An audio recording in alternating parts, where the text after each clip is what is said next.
understand second part of this chapter, poverty as a challenge। ये last video में हमने इसके बारे में स्टडी की थी कि पॉवर्टी हमारे इंडिया के अंदर कैसे आती है। अब हम इसमें अगले पॉइंट्स में हमारी स्टेट की कंपैरिजन करेंगे, इंडिया के स्टेट्स की कंपैरिजन कि इसमें कौन से स्टेट में किस प्रकार से पुअर है और कैसे उसको पॉवर्टी को रिड्यूस किया गया है। कुछ पॉइंट में हम यहाँ पे डिक्लेयर करेंगे कि हमारे इंडिया में कौन सा ग्रुप ऐसा है जो पुअर से पुअरेस्ट है। नेक्स्ट पॉइंट पे हम इसमें डिस्कस करेंगे ग्लोबल लेवल पे पॉवर्टी हमारे इंडिया कहाँ स्टैंड करता है। फिर पॉवर्टी के कुछ कॉजेज के बारे में स्टडी करेंगे और लास्ट में पॉवर्टी को रिड्यूस करने के लिए हमारी गवर्नमेंट की जो पॉलिसी है उसके बारे में स्टडी करेंगे। It's okay. तो सबसे पहले हमारे पास आता है बेटा पॉवर्टी एस्टिमेट। देखिए हमारे इंडिया के अंदर 1993 और 1940 के अंदर जो पॉवर्टी का कुल एस्टिमेट लगाया गया था वो 45% पॉपुलेशन है वो बीपीएल में आती है, बिलो पॉवर्टी लाइन में आती थी। हमारी गवर्नमेंट ने कुछ टारगेट किया है, कुछ पॉलिसीज इंप्लीमेंट किया है जिससे हमारी पॉवर्टी कुछ रिड्यूस हो पाई है।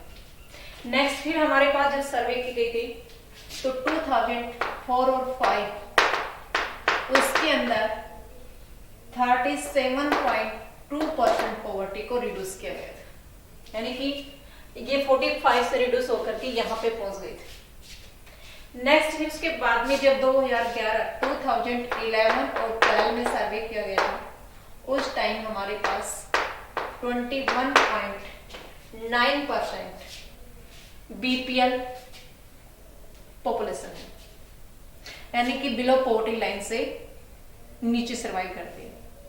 वैसे अप्रोक्सीमेटली हम 26% को लेते हैं, लेकिन सर्वे जो हमारी है उसमें कुछ क्राइटेरिया उन्होंने दिया था। उस सर्वे में केवल 21.9% ही पॉपुलेशन है वो एपीएल में रखी गई थी। कहने का मतलब ये है कि हमारे पास 93 और 94 में 45 थी, वो रिड्यूस होकर के आधी आ गया, आधे से भी कम हमारी जो पॉपुलेशन है वो अभी उनकी कंडीशन जो पहले बीपीएल में थे अब वो एपीएल में चले गए 2011-12 की सर्वे। It's okay. नेक्स्ट पॉइंट पे हम स्टडी कर रहे हैं बेटा वल्नरेबल्स ग्रुप। इसमें कौन से हैं हमारे पास? ST schedule tribes, SC schedule caste, agriculture labours, next casual labour,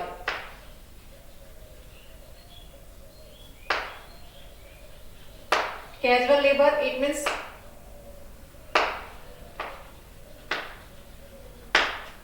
जो अर्बन एरिया में जिनको कंटिन्यू काम नहीं मिलता है, जैसे कंस्ट्रक्शन में काम करने वाले जो वर्कर हैं कुछ टाइम के लिए उनको एम्प्लॉय होता है, कुछ अनएम्प्लॉय रह जाता है, यानी कि कुछ टाइम वो अनएम्प्लॉय रहते हैं, उनके पास काम नहीं मिलता है, तो वो कैजुअल लेबर होते हैं जिनको टाइम पे कुछ टाइम के लिए काम मिलता है, बाकी नहीं मिलता है।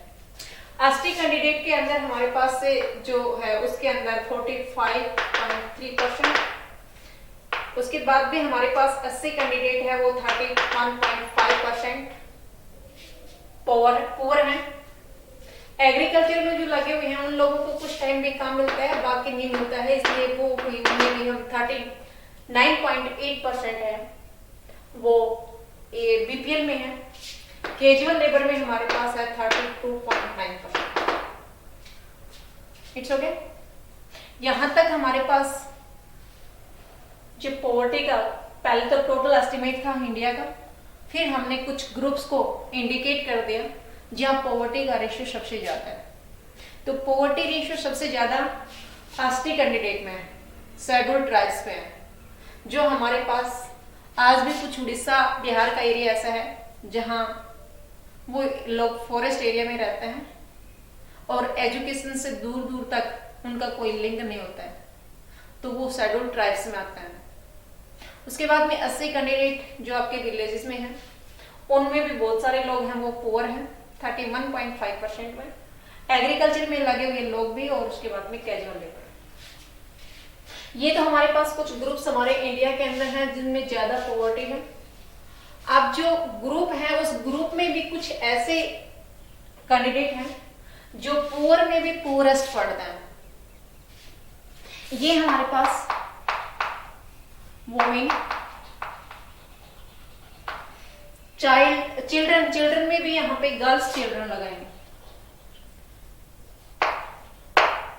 Girls child and old people, जो हमारे पास बुजुर्ग लोग हैं वो लोग पुअर में भी पुअरेस्ट है।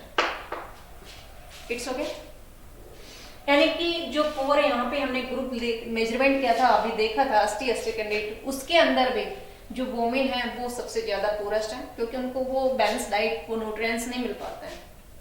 उसके बाद में गर्ल चाइल्ड और ओल्ड पीपल, ये हमारी सोसाइटी में इसको इग्नोर किया जाता है, ये इग्नोरेंट होती है अपनी सोसाइटी में और फैमिली में। ओके, नेक्स्ट पॉइंट पे हम स्टडी कर रहे हैं बेटा इंटरस्टेट डिस्पैरिटीज। इंटरस्टेट में हमारे पास सबसे ज्यादा पुअर जो कैंडिडेट है वो बिहार में है। उसके बाद में हमारे पास आता है उड़ीसा। बिहार में हमारे पास है 33.7% और उड़ीसा में है 32.6%।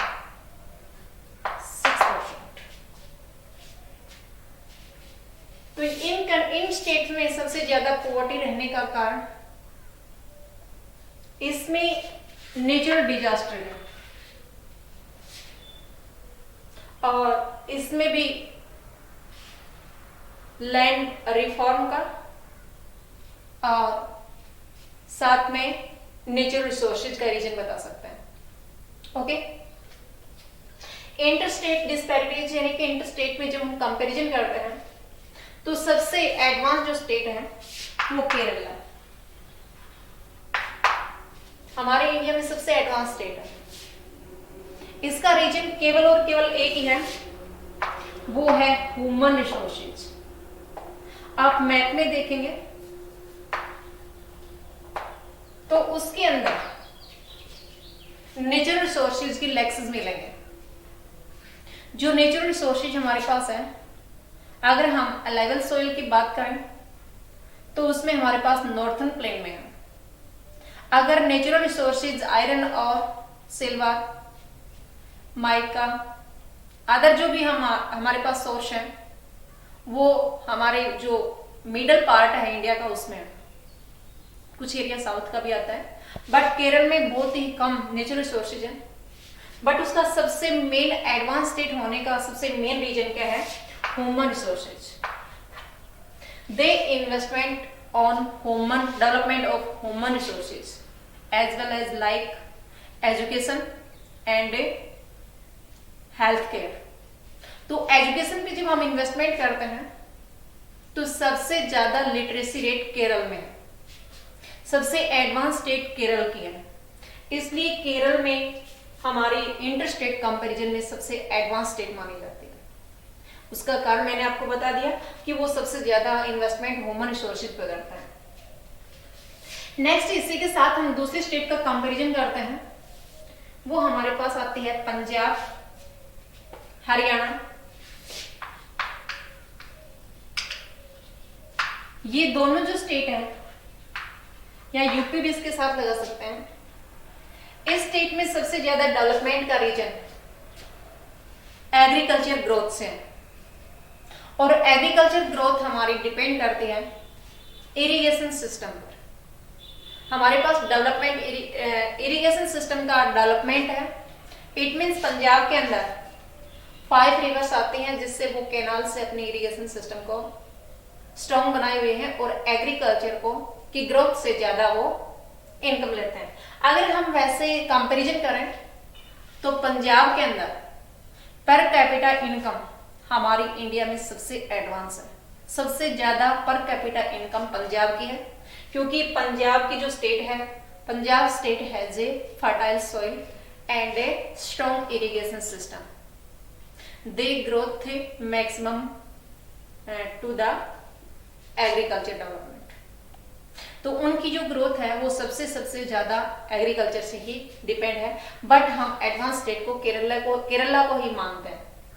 तो पर कैपिटा इनकम है यहाँ पंजाब की है। हरियाणा की जो इरिगेशन सिस्टम से, एग्रीकल्चर सिस्टम से, यहाँ फर्टाइल सॉइल से जो ग्रोथ है वो भी अच्छी है। उसके बाद में हम वेस्ट बंगाल के, यूपी, एमपी, कर्नाटक, महाराष्ट्र, इनकी भी काफी हद तक के कंडीशन सही है। अब हम आंध्र प्रदेश पे चलते हैं। आंध्र प्रदेश और तमिलनाडु, ये तमिलनाडु और आंध्र प्रदेश, इन दोनों ही स्टेट में हमारी जो गवर्नमेंट है वो पीडीएस के तहत उसका डेवलपमेंट करती है, पब्लिक डिस्ट्रीब्यूशन सिस्टम। इससे उनकी इकोनॉमिक ग्रोथ नहीं, बट ये कहेंगे कि एपीएल की संख्या ज्यादा है बजाय बीपीएल के। It's okay. Public distribution system क्या होता है? इसमें हमारी जो विलेजेस एरिया है, जिसमें हमें जो आपके पास आपका राशन कार्ड है, उससे जो आपके पास मटेरियल प्राप्त होता है, गेन करते हैं बहुत ही लो रेट पे। आपको जो राशन के शॉप से जो ईटेबल्स मिलती हैं वो हमारे पास पीडीएस होता है, पब्लिक डिस्ट्रीब्यूशन सिस्टम होता है। उसके कारण हमारे तमिलनाडु और आंध्र प्रदेश स्टेट है वो बीपीएल की स्ट्रेंथ वहां पे कम। ओके, नेक्स्ट पॉइंट पे हम स्टडी कर रहे हैं ग्लोबल पॉवर्टी। ग्लोबल लेवल पे पॉवर्टी को हम कैसे मेजरमेंट कर रहे हैं? तो यहाँ पे हमारे पास सबसे जो पुअर एरिया है वो है सब सहारा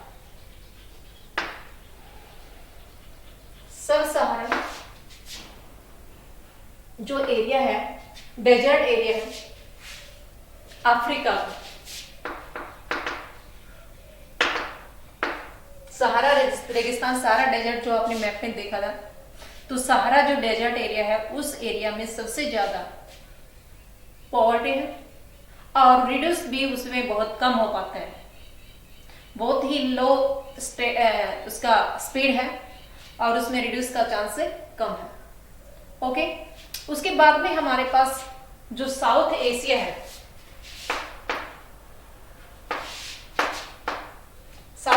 साउथ एशिया इट मीन्स जिसके अंदर हमारे पास हमारा इंडिया, पाकिस्तान, नेपाल, भूटान, म्यांमार, बांग्लादेश, श्रीलंका, ये जो स्टेट हमारे पास, सॉरी ये कंट्रीज हमारे पास जो आती हैं, उस कंट्रीज में, उन कंट्रीज का जो एरिया है वो साउथ एशिया का एरिया है। तो वहां पे भी पुअर्टी हमारे पास ज्यादा है। सबसे ज्यादा तो सब सारा डेजर्ट में है, दूसरे नंबर पे साउथ एशिया में। उसके बाद में हमारे पास दूसरी कंट्रीज में है, जैसे अमेरिका के कुछ एरिया हो गए, और इसका गवर्नमेंट है इसके तहत कुछ टारगेटेड टाइम इसको बाउंड करके देती है और उसको रिड्यूस करने के लिए प्लान करती है। अब अगर हम अपनी कंट्री का हमारी नेबर कंट्री से कंपैरिजन करें तो पाकिस्तान में भी हमसे कम पॉवर्टी रेशियो है, श्रीलंका हमसे एडवांस है, उसमें पॉवर्टी रेशियो बहुत कम है। ओके, जो आपकी बुक में दे रखा है आप स्टडी कर सकते हैं।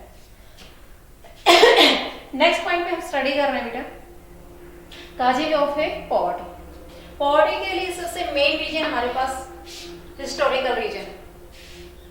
हिस्टोरिकल रीजन इट मीन से कॉलोनियल पीरियड का है, क्योंकि हमने पढ़ा था कि कॉलोनियल जो पीरियड हमारे पास गया है उस टाइम पे हमारी इंडस्ट्रीज की ग्रोथ नहीं हुई थी। हमारी इंडस्ट्रीज सेट हो गई थी 1854 में बॉम्बे में, but British east India company did not support the development of this country.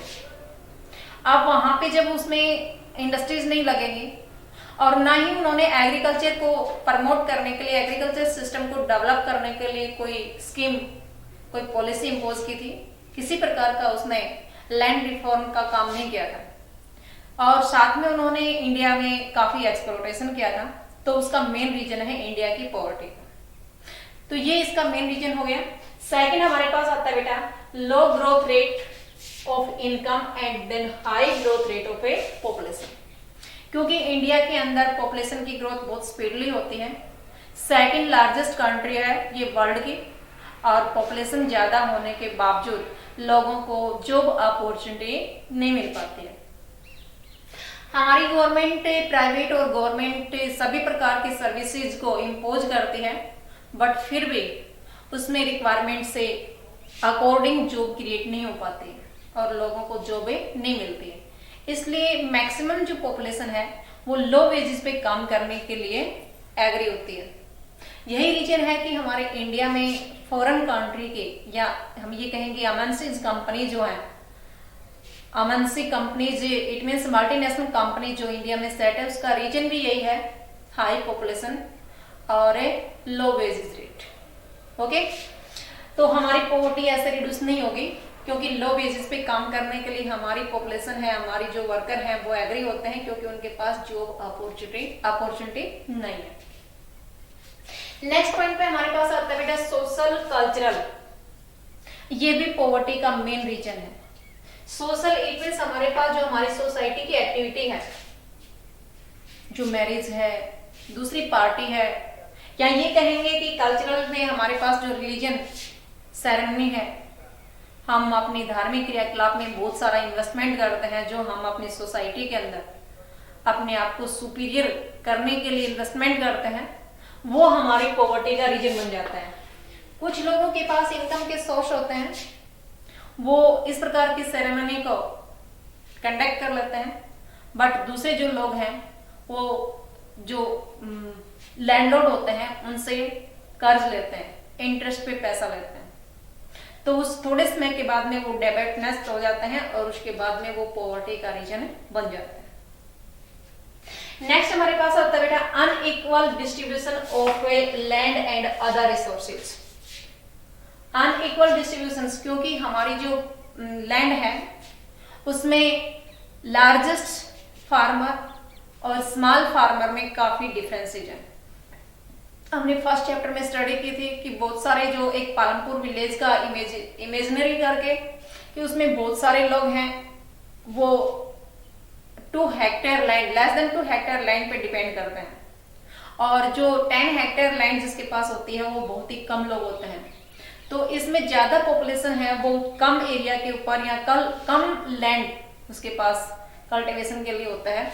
तो हमारे इंडिया के अंदर अगर उसको रिडिस्ट्रीब्यूट कर दिया जाए, या फिर हम ये कहेंगे कि लैंड का रिफॉर्म कर दिया जाए, क्योंकि कुछ लैंड हमारे पास जो कल्टीवेबल लैंड थी वो चेंज हो रही है, अनकल्टीवेबल लैंड में चेंज हो रही है, वो हमारे लिए डेजर्टिफिकेशन में जा रही है, यानी कि वो कुछ समय के बाद में और ज्यादा टाइम अगर निकलता रहा तो वो यूजलेस हो जाएगी। जो अदर रिसोर्सेज भी हैं उसके ऊपर भी हमारे पास कुछ ही लोगों का, क्योंकि जो इंडस्ट्रियलिस्ट होते हैं वो और वर्कर्स होते हैं वो, उनकी जो इनकम है उसमें काफी गैप है, तो जो रिसोर्सेज हैं, इनकम के सोर्स हैं, उनमें कुछ एक लोगों का कैप्चर है। इस प्रकार से हमारे पास लैंड भी इक्वल डिस्ट्रीब्यूट नहीं है और जो रिसोर्सेज है उसका भी इक्वल डिस्ट्रीब्यूशन ना होने की वजह से हमारे पास पॉवर्टी बनी हुई है। It's okay. नेक्स्ट पॉइंट पे हम हमारी गवर्नमेंट हमें कैसे सपोर्ट, एक इसके अंदर हमारे पास जो लैंड के बारे में हम स्टडी करें तो इसमें एक पॉइंट छूट गया कि हमारी गवर्नमेंट ग्रीन रिवोल्यूशन पे ज्यादा फोर्स कर रही है, बट ग्रीन रिवोल्यूशन से प्रॉब्लम हमारे स्मॉल जो फार्मर है, पीजेंट है, उसको होती है। ग्रीन रिवोल्यूशन के अंदर जो इनपुट होती है वो काफी हैवी होती है, इट मीन्स फर्टिलाइजर्स होते हैं या दूसरी जो इंस्ट्रूमेंट होते हैं उसमें मशीन्स के लिए। तो ऐसे करके वो जो इरिगेशन सिस्टम के लिए उनको जो भी इन्वेस्टमेंट करना होता है, इनपुट का काफी इन्वेस्टमेंट हो जाता है, और उसके बाद जो स्मॉल फार्मर होते हैं उसके पास आउटपुट नहीं होती है। तो ग्रीन रिवोल्यूशन के तहत भी जॉब क्रिएट हुई है, इरिगेशन सिस्टम को डेवलप किया गया है, वहां भी नई जॉब हुई है, या जहां से फर्टिलाइजर तैयार होते हैं वहां भी लोगों को जॉब क्रिएट किया हुआ है, जॉब बनी हुई है उनके लिए, but it is not sufficient for the employment according to population. Next point पे हम स्टडी करेंगे बेटा एंटी पॉवर्टी मेजर्स, हमारी गवर्नमेंट इसमें क्या सपोर्ट करती है उसके बारे में स्टडी कर रहे हैं। तो गवर्नमेंट क्या कर रही है, एक तो promotion of economic growth, economic growth की प्रमोशन के लिए गवर्नमेंट कैसे सपोर्ट करती है, वो इन्वेस्टमेंट करती है, इन्वेस्टमेंट ऑन ह्यूमन रिसोर्सेज। देखिए हमारी जो पॉपुलेशन है वो चाहे बेशक इंक्रीज क्यों ना हो रही हो, बट अगर ह्यूमन रिसोर्सेज पे अगर हम इन्वेस्टमेंट करें तो आज आईटी के फील्ड में, इंफॉर्मेशन टेक्नोलॉजी के फील्ड में हमारे पास जॉब काफी है, और फॉरेन करेंसी लेते हैं हम इसमें, क्योंकि दूसरी कंट्री की जॉब हम अपने इंडिया में बैठे हुए कर लेते हैं। तो अगर ह्यूमन रिसोर्सेज में अगर ज्यादा इन्वेस्टमेंट किया जाए, या फिर ये कहेंगे हमारी गवर्नमेंट अगर सेल्फ एम्प्लॉय करने के लिए सपोर्ट करती है, तो वो लोग खुद ही इस प्रकार के ह्यूमन पे इन्वेस्ट किया जाए कि वो जैसे एजुकेशन लेता है उसके बाद में उसकी प्रैक्टिकल एजुकेशन उसके लिए काम आने वाली हो, इसलिए ह्यूमन रिसोर्सेज पे वो इन्वेस्टमेंट करती है। इन्वेस्टमेंट ऑन एग्रीकल्चर, यहाँ पे एग्रीकल्चर पे इन्वेस्टमेंट, इट मींस हमारी population 70% population depend on the agriculture system. तो वहां पे 70% सबसे ज्यादा एग्रीकल्चर में ही हमारे इंडिया के लोगों को जॉब मिलती है, इनकम का सोर्स ही उनके पास एग्रीकल्चर डेवलपमेंट है। तो एग्रीकल्चर को डेवलपमेंट के लिए लैंड रिफॉर्म या इरिगेशन सिस्टम या दूसरी हमारे पास फैसिलिटी है जो किसान क्रेडिट कार्ड के तहत हमें लोन प्रोवाइड करवाने का है, या हमारी जो सब्सिडी है, जो इरिगेशन सिस्टम के लिए हमारी गवर्नमेंट सब्सिडी देती है, फर्टिलाइजर्स के लिए देती है, हमारी दूसरी जो पंप सेट है उनके लिए हर प्रकार से हमें सब्सिडी जो प्रोवाइड करवाती है, उससे भी हमारी एग्रीकल्चर डेवलप होती है। और एग्रीकल्चर अगर डेवलप हो जाती है तो लोगों को वहां पे काफी ग्रोथ होती है, क्योंकि मैक्सिमम पॉपुलेशन हमारे पास से एग्रीकल्चर पे डिपेंड करती है। नेक्स्ट पॉइंट हमारे पास आता है बेटा टारगेटेड एंटी पॉवर्टी। इस पॉवर्टी को हटाने के लिए टारगेट क्या बनाए हमारी गवर्नमेंट ने, देखिए फर्स्ट है महात्मा गांधी नेशनल रोजगार एम्प्लॉय गारंटी एक्ट 2005 में एक नई पॉलिसी इंप्लीमेंट की जिसका नाम क्या रखा था, Mahatma Gandhi national rural employment guarantee act. यहाँ पे 100 डेज की गारंटी दी हुई है उस वर्कर्स को, या तो वो जॉब देगी, इतने से काम देगी, अन्यथा उसको एम्प्लॉय अलाउंस मिलेगा, अनएम्प्लॉय अलाउंस, यानी कि वो उनको बेरोजगार भत्ता मिलेगा। अब यहाँ पे हमारी गवर्नमेंट 100 डेज के लिए सभी के लिए गारंटी देती है काम के लिए, नहीं तो उनको कुछ अमाउंट उसके 100 डेज का अमाउंट उसको मिलता है। नेक्स्ट पॉलिसी हमारी गवर्नमेंट ने इंप्लीमेंट की है प्राइम मिनिस्टर रोजगार योजना 1993। इसको डेट के साथ आपको याद करनी है। तो ये हमारे पास 1993 को जो इंप्लीमेंट हमारी पॉलिसी हुई है प्राइम मिनिस्टर रोजगार योजना, इसके तहत सेल्फ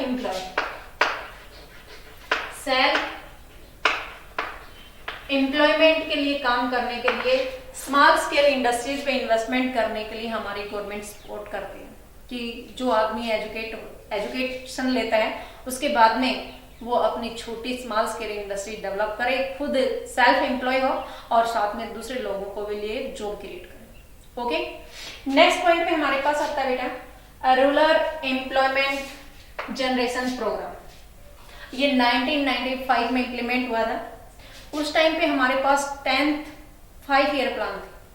आपको याद रखना है, कई बार ये कंपटीशन में पूछा जाता है। तो 10th 5 ईयर प्लान, यानी कि 5 ईयर प्लान, हर 5 ईयर्स के बाद में हमारी गवर्नमेंट प्लान इम्पोज करते हैं। उस प्लान में कभी एग्रीकल्चर के लिए इन्वेस्टमेंट ज्यादा होता है, कभी एजुकेशन के लिए ज्यादा होता है, कभी दूसरी हमारी पास हेल्थ फैसिलिटी है उसके बारे में पहले ही अनाउंस कर दिया जाता है, उसके बाद में वो पॉलिसी इंप्लीमेंट होती है। तो 10th 5 ईयर प्लान्स में जो 1995 के अंदर एक पॉलिसी इम्पोज की थी रूरल एम्प्लॉयमेंट जनरेशन प्रोग्राम, इसके तहत भी सेल्फ एम्प्लॉयमेंट के लिए ज्यादा टारगेट किया गया था। नेक्स्ट हमारे पास है बेटा स्वर्ण जयंती ग्रामोदय स्वरोजगार योजना। इसमें अंदर हमारे पास ये 1999 में इम्पोज की थी। इसमें जो हमारे पास सेल्फ हेल्प ग्रुप है, सेल्फ हेल्प ग्रुप के बारे में हम 10th क्लास में स्टडी करेंगे, बट मैं आपको थोड़ा सा बताऊं कि सेल्फ हेल्प ग्रुप पे 15 से 20 कैंडिडेट, जो पुअर कैंडिडेट, अपना एक ग्रुप क्रिएट करते हैं और उनके पास जो सरप्लस इनकम होती है उनका एक अकाउंट बैंक में उनका होता है और वो थोड़ा थोड़ा पैसे उसमें डिपॉजिट करते रहते हैं। उसी को ही हमारे गवर्नमेंट कोलेटरल समझ करके या हमारी बैंक कोलेटरल मान करके उसके बाद में उसको इंटरेस्ट पे पैसा दे देती है, लोन प्रोवाइड करवा देती है। ओके, तो ये हमारे पास सब रोजगार योजना के लिए सेल्फ हेल्प ग्रुप को मोटिवेट किया गया था, जो 1999 में इम्पोज हुई है। नेक्स्ट हमारे पास आता है बेटा PMGY, प्राइम मिनिस्टर गारंटी योजना 2000 में इम्पोज किया था। इसके तहत हमारी गवर्नमेंट बेसिक सर्विस प्रोवाइड करवाने का टारगेट है। बेसिक सर्विस इट मीन्स हमारे गांव में जो विलेजेस में जो पुअर कैंडिडेट है उसके लिए शेल्टर होम, जो आपके गांव में अपने सराउंडिंग में जो हमारे पास कॉमन लैंड है यानी कि समतल भूमि है उसमें प्लाट काटे जाते हैं, तो वो टारगेट हमारी गवर्नमेंट ने 2000 में इम्पोज किया था।